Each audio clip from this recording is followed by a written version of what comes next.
Join me on Clean Greens Living, broadcasted Tuesdays, 12:30 p.m. Pacific Standard Time, live right here on Rainier Avenue Radio. On Clean Greens Living, we talk farming, community, and ways to being healthy. So come join me and let's discuss ways to create a healthier you and a healthier community. Atlantic Street Center has been serving the children, youth, and families of the Seattle-King County area since 1910. We partner with families and communities to raise healthy, successful children and youth with services including counseling, early learning, youth development, domestic violence, and education support for school-aged children. Committed to serving the African-American community, Atlantic Street Center provides services and support for all marginalized people. Learn more at AtlanticStreetCenter.org. On Rainier Avenue Radio.world, look for the Change Your Food, Change Your Life show. I'm Dennis Weaver, your good food guide and host, helping you to feel good and look good. And who wouldn't want some of that? All that and more from the Change Your Food, Change Your Life show on Rainier Avenue Radio.world. Stories, songs, and guests. Begin living the organic good food life, and the rest of your life just may be the best of your life. Thumbs up, baby, to your head. Hurry up, honey. We're going to be late. Are we going to the haunted house? What haunted house? At the Columbia City Theater. The whole building is being turned into a haunted house. There's going to be a haunted tour where we hear tales about the theater, and we might even be able to see a real ghost. What time does it open? I read it's on the 19th, 26th, and 31st from noon to 6 p.m. Can we go, please? Okay. You want to really go? Then let's do it. This is Paul Pearson, host of Star Time. And when I'm not translating the lyrics of Boogie Oogie Oogie for bored Europeans, I'm listening to Rainier Avenue Radio.world.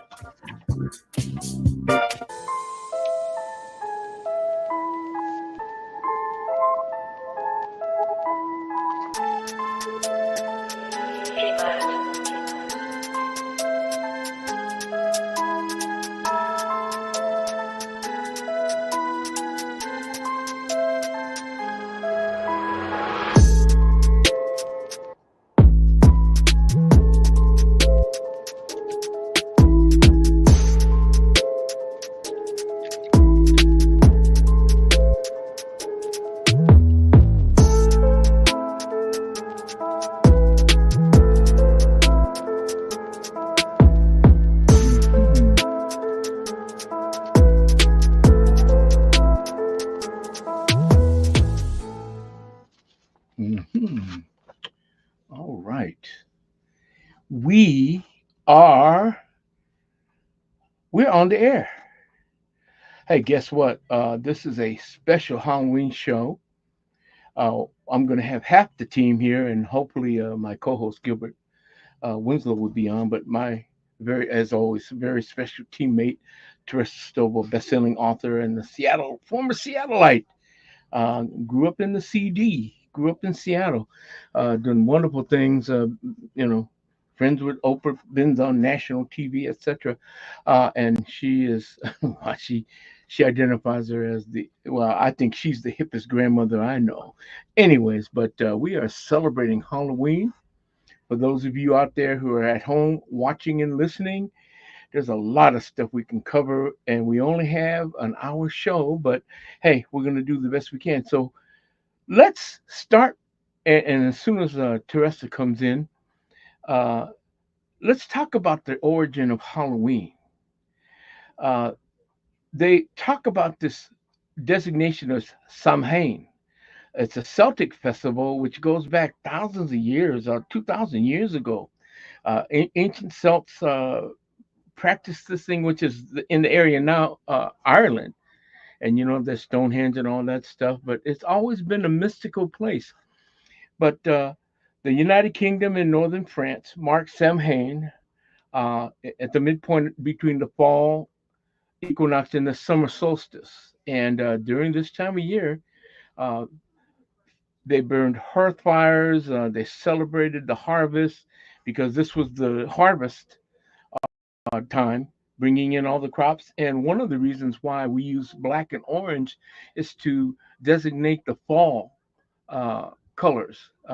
Orange is one of the more predominant ones. And the Celts, this is really interesting. The Celts believed that the barrier between the physical and spiritual worlds was breachable during Samhain. It was expected that ancestors might cross over during this time as well, and the Celts would dress up as animals and monsters to keep the fairies from who attempted to kidnap them, would keep them away. I mean, that's interesting. You dress up in horrible looking masks and everything to frighten or to not get kidnapped. So you would dress in. That's why you see animal heads and everything. So moving forward, 2000, moving to the 10th century, Samhain is Christianized. In the 7th century, the Catholic Church established November 1st as All Saints' Day, a day commemorating all the saints of the church. And by the 9th century, the influence of Christianity had spread into Celtic lands. Again, remember, this had a religious bearing. Halloween was originally a religious bearing, a day of festivity tied to religious belief, much like Christmas, which is now very commercial, as well as Easter, which is also very commercial. So we're talking about three entities that have been so totally commercialized. And I'm not going to be a critique on that, but that is a fact. You all know that. But anyways, by the 9th century, the influence of Christianity had spread to the Celtic lands, which is predominantly Ireland and areas thereabouts, and it gradually blended with the older Celtic rites. In 1000 AD, and I'm reading this directly from the research I did, the church made November 2nd as All Saints' Day. And the All Saints' Day is still being practiced by the Roman Catholic Church, by the Catholic Church. The All Saints' Day celebration was also called All Hallows' Day or All Hallowmas, from Middle English Hallowmas, meaning All Saints' Day. And that's, again, we're going back, it's a very circular statement. And it was always the night before the traditional night of Samhain in their Celtic religion. So it's always October 31st, the day before All Saints' Day, which would be November 1st. So it's really interesting. So we're talking about something that goes back thousands of years. It's a celebration. So let's move forward. I mean, let's really jump forward. And again, I said in England and Ireland during All Saints' Day and All Souls' Day celebrations, poor people would visit the houses of wealthier families and receive pastries called soul cakes in exchange for a promise to pray for the souls of the homeowner's dead relatives, known as souling. The practice was later taken up by children who would go door to door asking for gifts such as food, money, and ale, an early form of what? Guess what? Trick-or-treating. And other religions and other ethnic groups, Koreans, Japanese, there's a lot, as well as de los Muertos, the Day of the Dead, amongst Latinos in Mexico, etc. They celebrate and they revere the dead relatives, and so it's really interesting. Very similar, very similar. So in the 19th century, the jack-o'-lantern takes shape. Why? The jack-o'-lantern originated from Irish myth called the Stingy Jack, who tricked the devil and forced him to roam the earth, and only burning coal in a turnip to light his way. And in a turnip, well, that's interesting. People began to make their own versions of jacks and jack-o'-lantern. That's why you always see it with a candle or a light of some kind of things, and carving scary faces on it into turnips or potatoes, carving and placing them in the windows or rear doors to frighten away the spirits, the stingy jack and the wandering evil spirits. I mean, there's a real reason for that, folks. So by the 19th century, the Halloween comes to America really in full force, with the exception of the Catholic-dominated Maryland and the state and southern colonies. Halloween celebrations were extremely limited in early America, which was largely Protestant, of course, and that's why they came to this country, the Pilgrims and Protestant, etc., and derivatives. So, but it's also was popularized by people doing celebrations, doing pranks, doing special events, feasts, all these kinds of things, building huge bonfires, all these kinds of things, and worshiping again worshiping again the dead and revering the dead. Again, All Hallows Day was the day before the souls were garnered into heaven or into hell. So, anyways, that's that. So, and, and so, why do we hand out candy and other Halloween stuff? I read this and I said, "Oh, this is fascinating." And this goes back to the colonists in early America. And they brought some Halloween traditions with them, telling ghost stories, pulling pranks, and sharing harvest meals.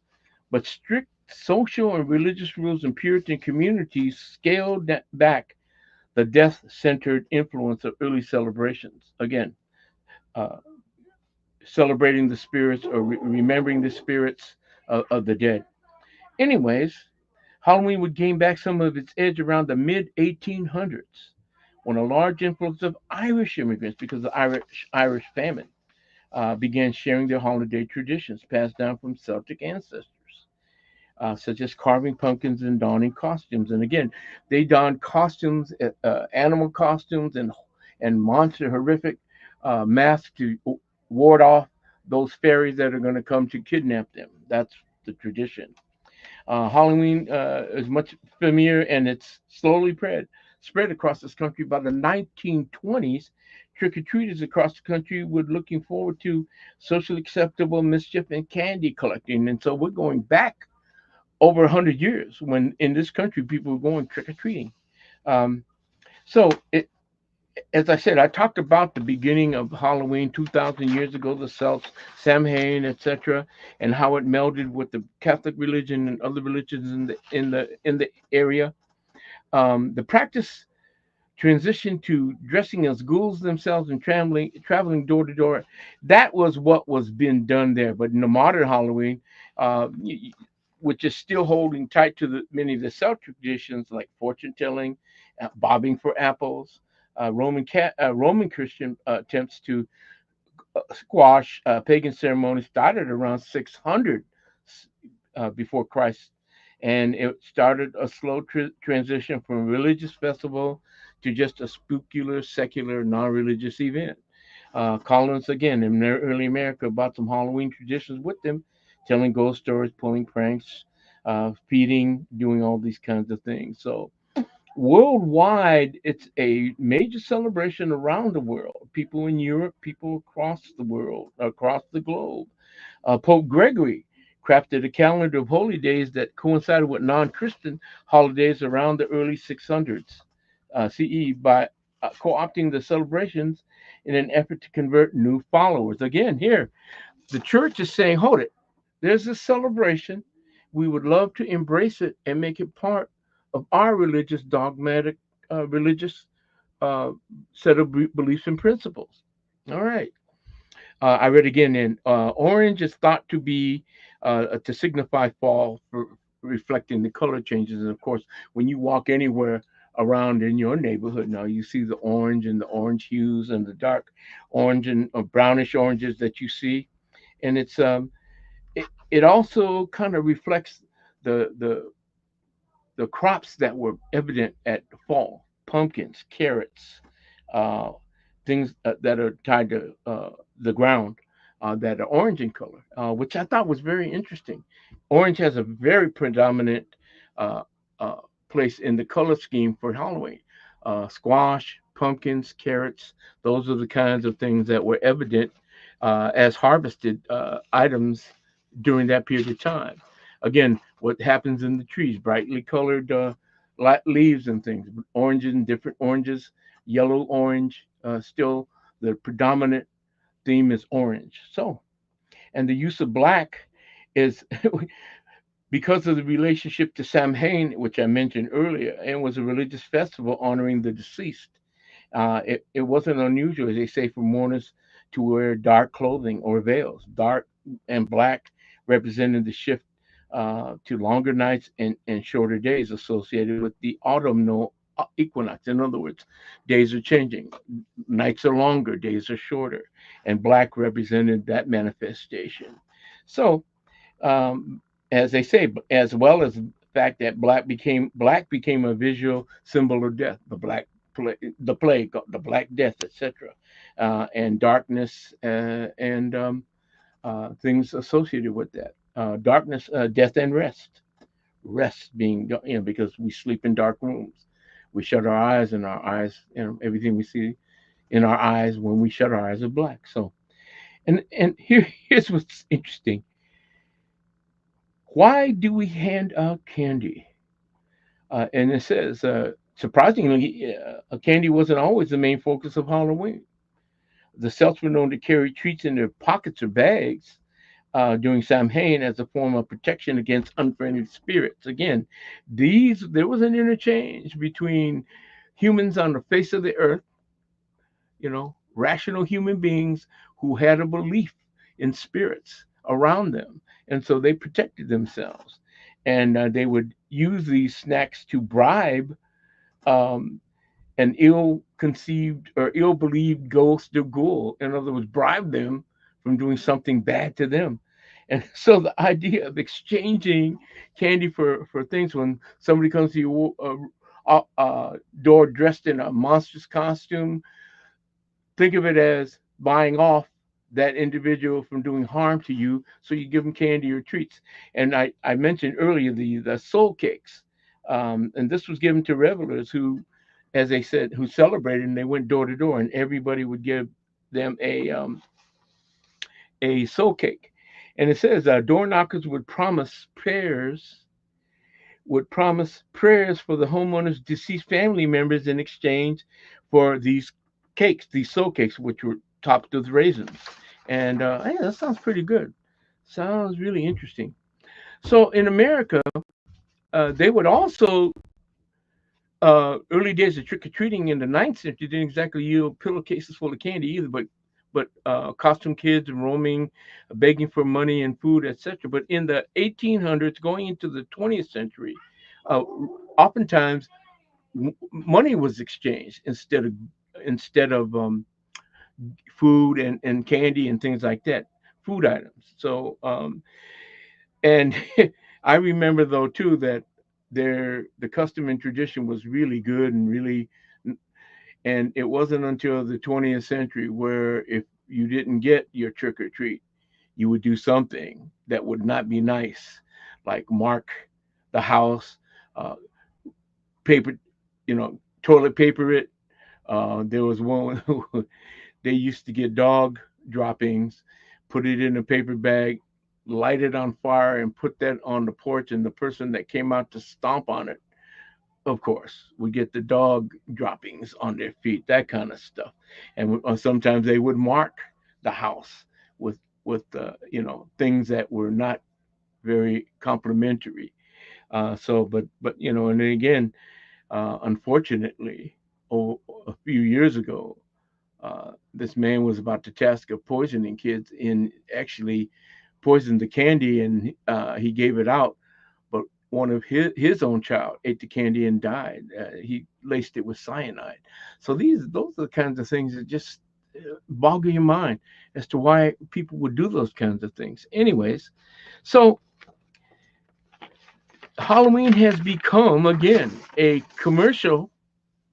We're talking about maybe a couple $1 billion that gets spent just on this one day. Maybe not quite billions, but certainly millions for costumes, parties, special events. Everybody celebrates Halloween in some form, even if you don't want to celebrate Halloween in some form. It's there. It's an amusement. You look at the TV, every station and channel and every Netflix, Peacock, HBO, all of these have shows involving horror, involving Halloween. Adam Sandler had a program, Hubie Halloween or something like that, and I was watching a couple of shows. So it's really interesting. So when we talk about how we celebrate, we go from 2,000 or more years ago, how the church got involved, how it wrapped around the religious teachings, the canons of the church, and how it embraced this festival. Basically, Samhain, coming from the Celts, and now we have, which gravitated to Halloween, Hallowmass, All Saints Day, Hallows Day, etc. It's Halloween. We have, like I said, I just looked on the thing. They got a cabaret, not a cabaret, but a dance.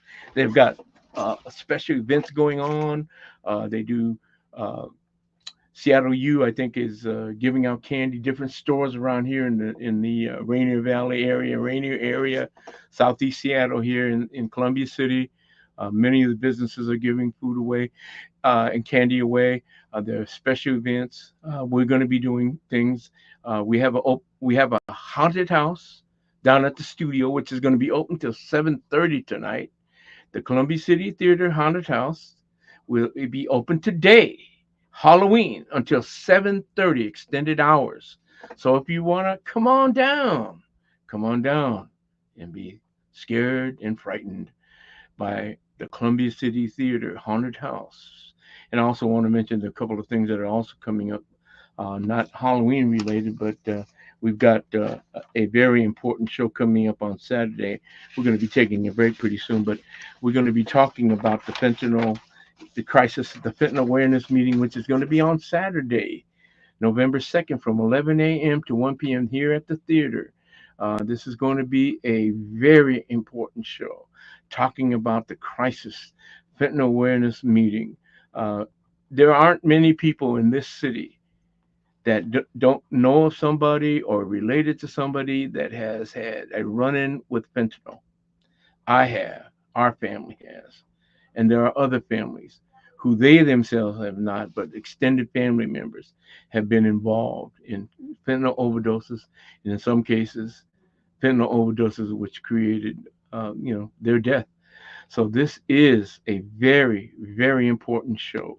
Again, Saturday, November 2nd, upcoming, live from 11 a.m. to 1 p.m.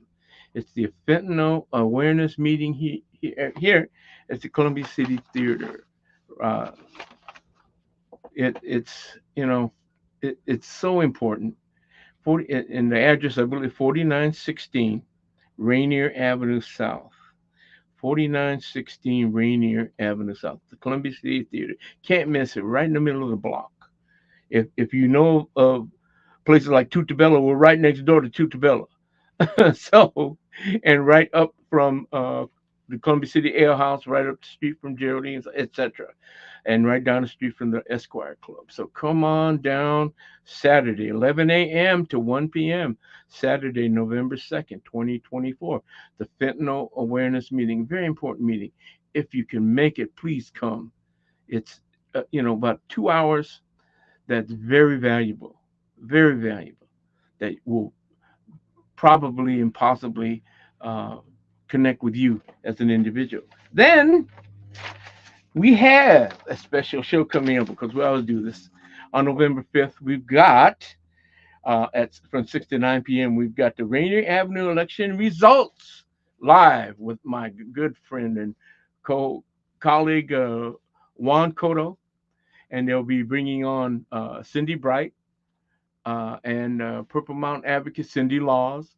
Cindy Bright has her own show, Heartbeat Media, and she's been a great supporter and advocate for internet broadcasting, but also for political involvement, get out the vote, that kind of thing. So Rainier Avenue Radio's election results live with Juan Cotto as your host.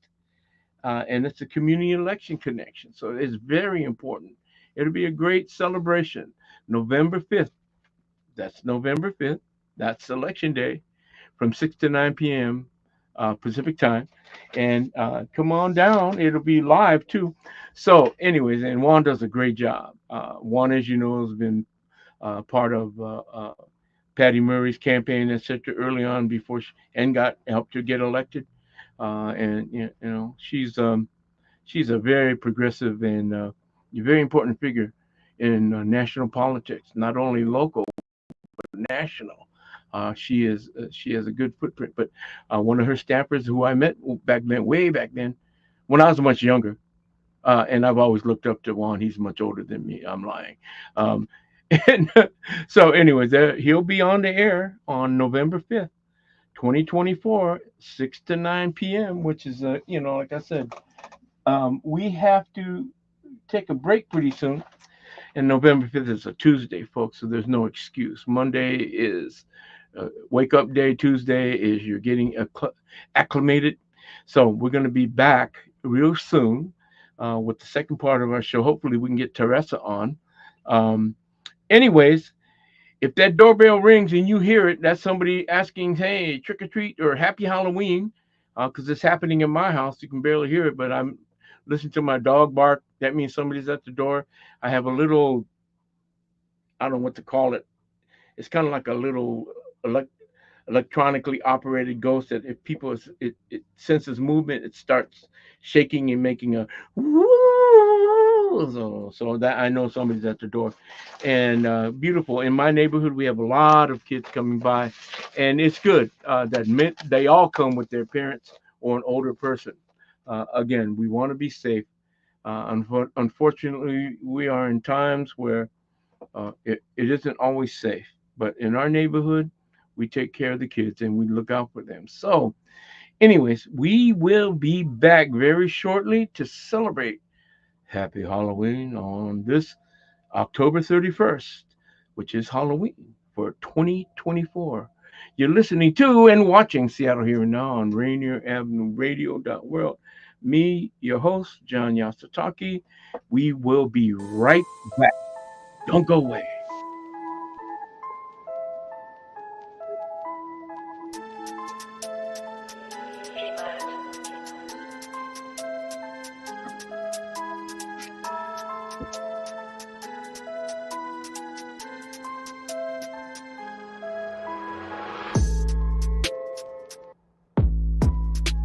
You are listening to Rainier Avenue Radio World. Don't forget to log on www.rainieravenue.world. South Seattle, it's time to talk about a growing crisis. Fentanyl is affecting our community, and we need to be informed. Join us for a fentanyl education and awareness town hall. Your chance to learn, share, and take action. On Saturday, November 2nd, from 11 a.m. to 1 p.m., come to the Columbia City Theater for this crucial event. We'll have expert panel discussions, powerful presentations, and real-life testimonials from those who've been impacted. Whether you're a parent, a young person, or a concerned neighbor, your voice matters. This is your chance to ask questions, get the facts, and learn how to protect yourself and your loved ones from this deadly epidemic. Can't make it in person? No problem. We'll be broadcasting live on Rainier Avenue Radio.org, so you can tune in wherever you are. This event is open to the public and free for everyone. Mark your calendar. Saturday, November 2nd, from 11 a.m. to 1 p.m. at Columbia City Theater. Let's work together to keep our community safe. Visit ColumbiaCityTheater.org for more information. Your voice, your community, your future. Greetings. This is your host, DJ Neftali, Rainier Avenue Radio World, the best DJ in the Seattle area. You can catch me every Monday at 8 p.m. on YouTube. Like I said, this is DJ Neftali, the best reggae in Seattle, Washington, the best radio station, Rainier Avenue Radio World. Come on, right?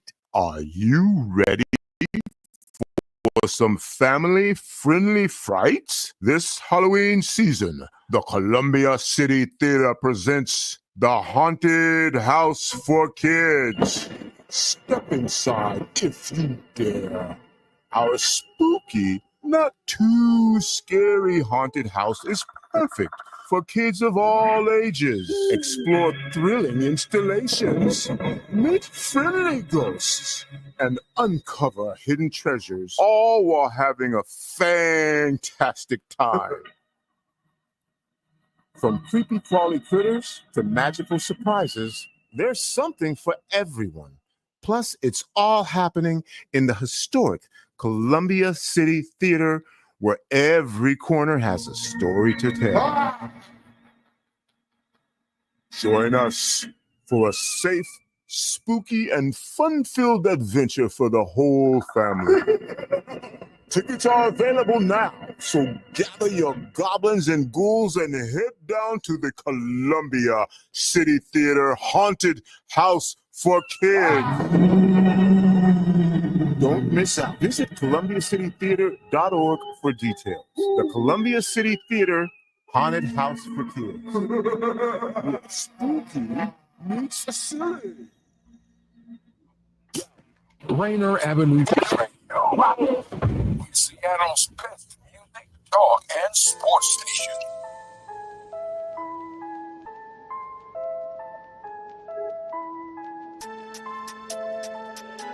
All right. We are back. I love that music. That's kind of scary music. Hey, I was watching a show with Damon Wayne, the Wayans, on a haunted house. I'm gonna watch it after I get out of this show. But let me talk about, and I'm hoping to get my cohort and colleague TaRessa on, because I think there may have been a mess up on the StreamYard link. I resent it to her. I'm hoping she can get on if she's listening, if she's on. But I remember growing up as a kid, living in Chicago. We lived in what they call townhouse, two-story, not three-story, two-story walk-up with rows and rows and rows of them. And we didn't go out. We only stayed in our little building. We didn't go out and around.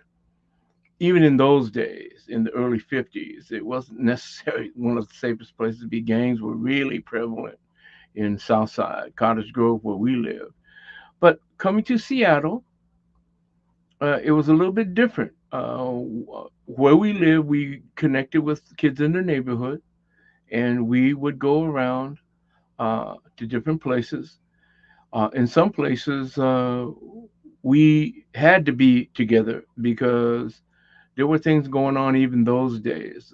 In one instance, one of the kids burned his hand because when he went to go trick or treating, this man was holding coins, nickels and dimes, and he was giving those out. But what he had done with them is he had heated them either in the oven or on the stove. I mean, this guy was cruel. And he was actually handing it out to the kids. And this one kid caught up with us and told us it was in this apartment building. And actually, we should have reported this guy to the police. But this was in the late 50s, early 60s. It's kind of a interesting time. But anyways, that's the kind of stuff that went on. The other thing is we were told never to take anything that was, cooked or handmade, like popcorn balls. We didn't take those. We didn't take fruit. We took wrapped candy, even back in those days, because we knew in some cases there may be things in the food, in the fruits, that kind of stuff that could, be harmful. And besides, we come home and our parents would go through and look at the things we brought home anyways. I think some of the things they liked, they would say one for them, one for him, and two for us. One for him and two for us. And so by the time they got to doling it out and looking through our kit and caboodle that we got from Halloween, we'd have probably maybe 2 or 3 candy bars or items like that. And we're saying, what happened to the rest of it? Oh, well, that was the way it went. Because oftentimes, we weren't rich. We couldn't afford to buy candy on a regular basis. And many of the kids in the neighborhood and many of the kids across the country, this is the one time during the year they could really get things like candy. I mean, and Christmas would be the other one. But it was Halloween that you would get that stash of candy free of charge, too. So, those are the kinds of things that we experienced. We would go to a friend's house and bob for apples, which is, if you've ever tried to bob for apples, folks, unless you have a super large mouth and a huge grip, it's almost impossible to grab an apple floating around in a tub of water. You're going to get your face wet. you're going to eat water and you will not get an apple. I tried, I don't know how many times. And those of you who are out there and you're old enough to know, it did not work. Bobbing for apples was not one of my was not one of my favorite events celebrating Halloween. Not at all. But I tell you what, let's talk about what was good. Going door to door, getting to see the people. And we loved it when I loved it when I would get that little corn with the little orange and little white and the little triangular looking corn. I love that. We would get Tootsie Rolls and we would get things, bobbing there. See, now how can that kid get that apple unless he has fangs? He might be a vampire. I don't know, but you cannot grab an apple. Well, yeah, look at how, well, I don't know. How can you breathe?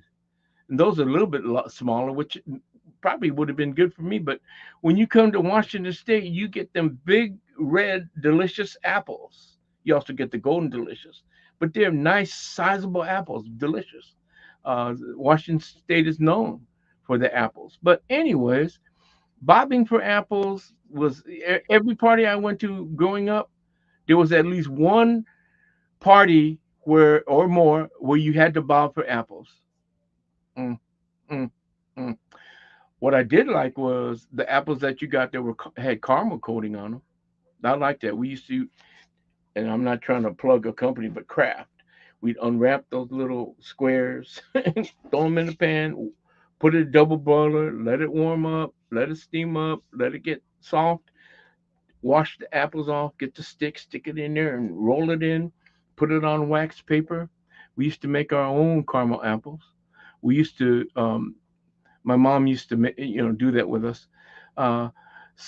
We didn't do much of, baking for cookies. I think my sister did a couple of times. She baked, pumpkin shaped cookies, and iced them. And I particularly liked the orange icing, that was good. But, like I said, those were very less complex days. There you go. Those are pretty fancy because they got this cuts in them and everything. You had to roll it out, cut it, and then you had to put those different accents on it. But those were actually, simpler times. We'd get away with a Tootsie Roll, a mini Tootsie Roll, not 10, not 20, but one. We'd get a Tootsie Roll Pop, one. We get a handful of corn, those little candy corns, get those. In those days, and if we hit the jackpot, there was this candy bar called the Bonimo's Turkish Taffy. We all love those Turkish Taffy bars because they were about 2 inches wide and about maybe 4 inches long. And you took them, put it in your hand and smashed it down and break up in little pieces, and you could eat them small pieces at a time. Bonimo's Turkish Taffy. There was Look. There was Big Hunk.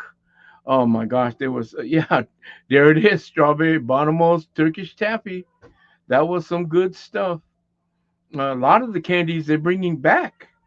They waned away, and now they're coming back. And it was a lot of fun. Bonimo had vanilla, different flavors. We also, like I said, Look bar. Big Hunk had the little nuts in it. The big white nougat bar. Sugar Babies, Sugar Daddy. Sugar Daddy was the sucker. Sugar Babies was the little caramelized beans. Oh, let's talk about the kind of candies that we got. You got the little sugar pumpkins, the little round ones with the little green icing on it, the little green stem. Like I said, cookies, great cookies, sugar cookies with icing on it, cut in the shape of a pumpkin. We didn't get anything in witches. We used to get, like I said, candy corn, Tootsie Roll Pop, Tootsie Rolls, Big Hunk, Bonimo's Turkish Taffy, Sugar Babies, Snickers, Milky Way.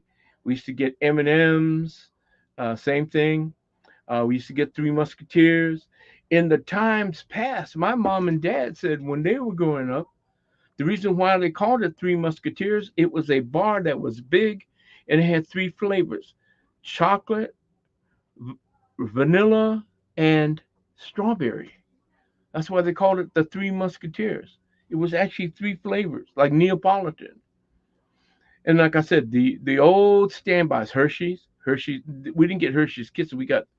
Yeah, we did get Hershey Kisses. I take that back. We did get Hershey Kisses, and they didn't have Hershey Minis. You didn't have mini things. Then you get the little round, uh, I guess you could call them sugar balls, flavored like strawberry, cherry, etc. Those kinds of things.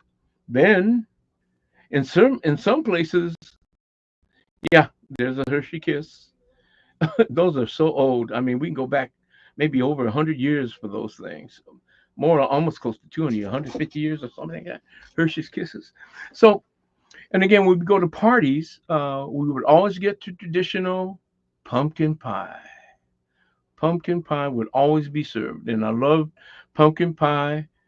That's also a favorite at Thanksgiving. But we go places where they serve pumpkin pie and nothing special with it. But I love pumpkin pie with a dollop of whipped cream, just like that right there. Just like I mean, again, this is celebrating the fall too, not just Halloween, but it's the fall period where pumpkins are very prevalent, as well as gourds, as well as those kinds of vegetables and carrots and things like that. Then for then for fright value, there was of course ghosts and goblins. But in the days when I was growing up, you had Godzilla had come up, big Godzilla, 1961 or something like that. But they never frightened me. Monsters, big monsters, never frightened me. King Kong, Rodan, blah blah blah, all those big monsters, they didn't frighten me. What frightened me were vampires, werewolves, ghosts, my size, something that transitions around you on the ground. I mean, it's like werewolves, people that change, loup garou, as they call it in Canada, and werewolves. And there's a long history of going back thousands of years about animals, human beings transitioning into animals, even in Greek mythology. Those are the kinds of things that is very, very important. And I just saw a message. One of the some of the scariest stories and movies you will see was the Japanese black and white movies coming from Japan that were ghost stories. Oh my gosh, I don't even like to think about them now. There used to be a theater in the International District we used to go called Kokusai Theater, and it would get to the points where I wouldn't even watch the screen. If you saw the movie Ring, that's based on the old Japanese ghost story, and there are several movies that were updated here in this country that come from the Japanese ghost stories, which are so scary, man. It is like I don't even like to think about them, sends chills up my spine. And you see the graphic right there. Ghosts and spirits again. So many groups, ethnic groups, religious groups, ghosts ghosts and spirits play a very large part in their lives. Right. It's part of the culture, and it's inescapable, because I think it is one way for human beings to rectify what happens after you die. And I think it's important. And there are a number of recorded incidents around the world where spirits have appeared, and there's no reason to doubt that that's happened. But these are paranormal experiences that have been documented, and so it's, and the one show, and there was a one show on, not Twilight Zone, it was One Step Beyond. That was one of the most frightening TV series that actually chronicled what was written about and reported about paranormal things way back when. I mean, this is in the 60s, early 60s. So there's things that are unexplainable, inexplicable, or not explained. I don't care about extraterrestrials. I don't care about King Kongs, Godzillas, Mothras. Ugh. I don't want to be around werewolves. I don't want to be around vampires. I don't want to be around ghosts and goblins and spirits like that. If you want to watch a scary movie, go and watch a black and white version. It's called The Uninvited with Ray Milland, I believe. It is really scary. There's another one, and I forgot. It's about a young boy. He sees these spirits, and turning of the shrew or something, turn of the screw, something like that. Check it out. Of course, The Mummy. Oh, The Uninvited. Yes, that is very interesting. The Ring. That's a very scary movie. The original version, if you can get it, but the updated version, yes. I mean, The Ring. Those are the kinds of things that and now they even have a comedy series on TV called Ghosts, and that movie with Patrick Swayze. Yeah, the original. Oh, yeah, it's interesting. But Patrick Swayze and Demi Moore, was it Demi Moore? I think that was Ghost. And again, and also it really captured the historical piece about spirits gathering you, like on All Hallows Day, for those that are going to hell and beyond, and those that are going to heaven and beyond. And there is that belief that there is a heaven and a hell. There is a place for people who sin, for people who don't do what they're supposed to do, and there is no rectification. If you do wrong, you will pay. And it's a semblance of modern. When you talk about karma, that's the spirit and stuff like that. But what the issue that we always talk about is what happens to you after you die. Where does your soul go? If you have a soul, where does your spirit go? Those kinds of things. There's much research on ghosts and spirits. They're in a kind of in a middle world. They haven't gone to that other place, and they're stuck right here on Earth. And that, like poltergeist. Those are the kinds of things. That's the kind of stuff that scares me, folks. That's the kind of stuff I don't want to watch before I go to bed. The other one is there's that movie, Nosferatu. That was produced in the 1920s, silent era. It's still, I watched that, and it's still, I consider that one of the scariest movies ever crafted. Nosferatu, about a vampire. And you see there's a recent movie called Last Voyage of Demeter. Demeter was a ship that was supposed to be carrying Count Dracula, Alucard, Dracula, and there was, like again, Hammer Productions was the leader in creating movies with, ghosts, haunted figures, all that kind of stuff. But some of the leading actors of the time, Boris Karloff, Bela Lugosi, etc., Count Dracula, Frankenstein, The Mummy, etc., Lon Chaney Jr., Lon Chaney Jr., etc., Werewolf. And I love that line. Oh yeah, and The Exorcist is scary because that's actually supposedly based on an actual account. The Roman Catholic Church keeps a document that collates and captures and memorializes exorcisms around the world. It's still one of the tenets in the Catholic Church, exorcisms. And The Exorcist was really, and it's based on, believe it or not, my understanding is on an incident or incidents that have occurred, demonic possession, and you have to be cleansed from that through an exorcist, through an exorcism by the church.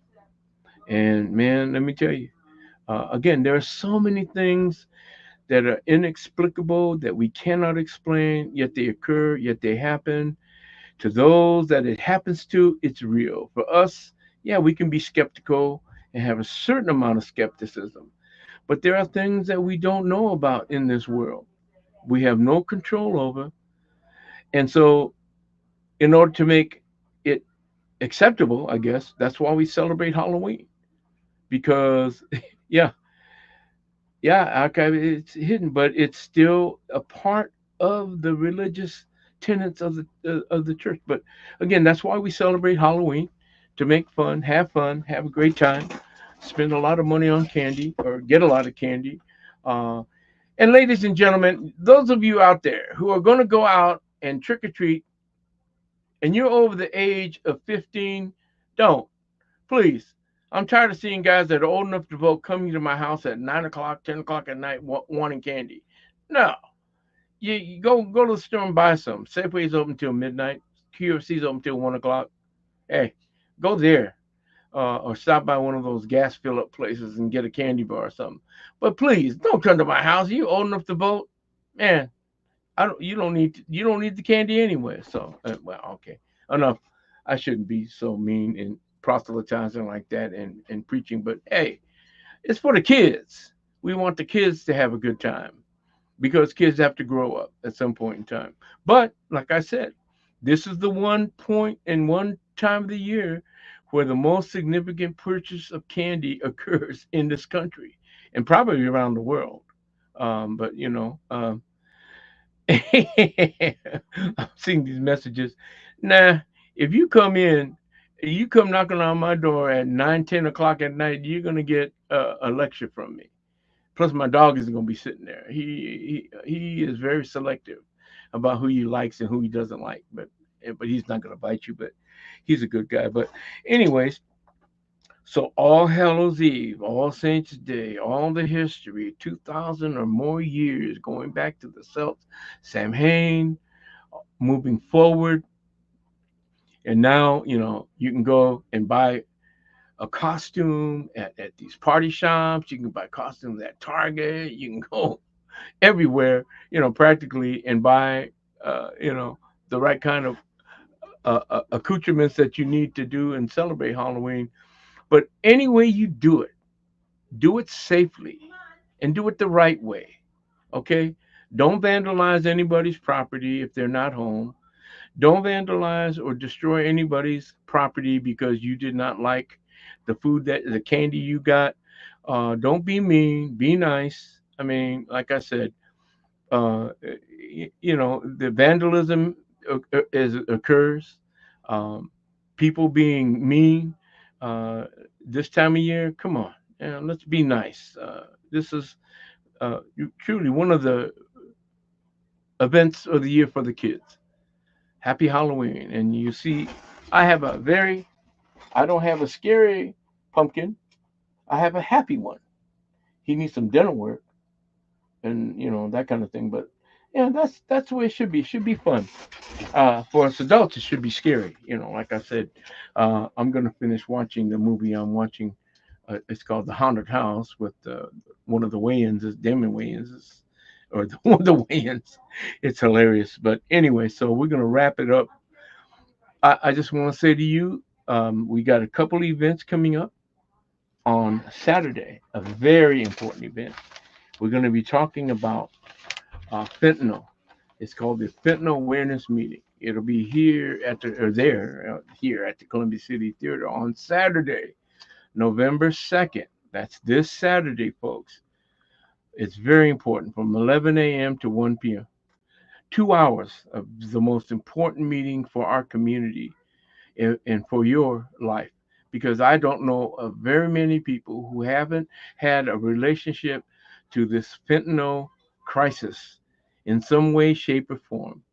Friends of family, or actual family members who have suffered because of the fentanyl, a fentanyl overdose or exposure to fentanyl.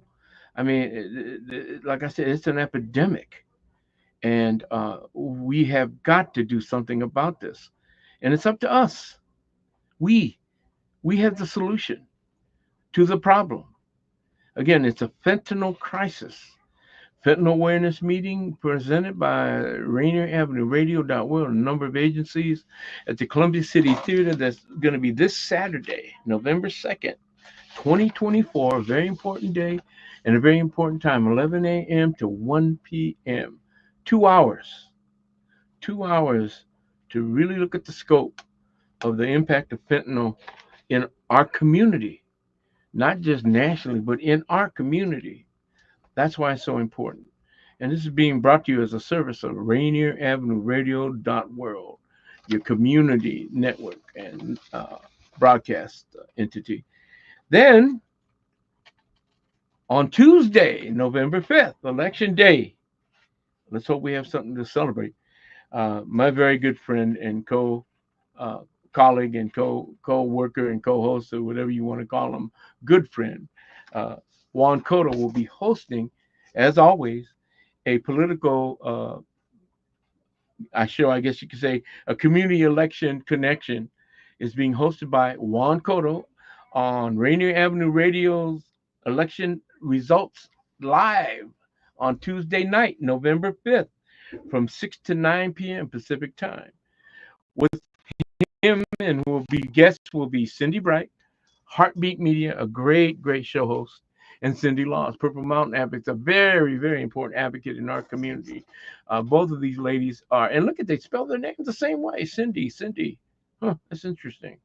Well, actually, my name is Juan too, but I go by John. So anyways, you got to tune in on November 5th, which is Tuesday, Election Day 2024. If you haven't voted, get to vote. I think you can still register if you go in person. You can't do it over online or whatever.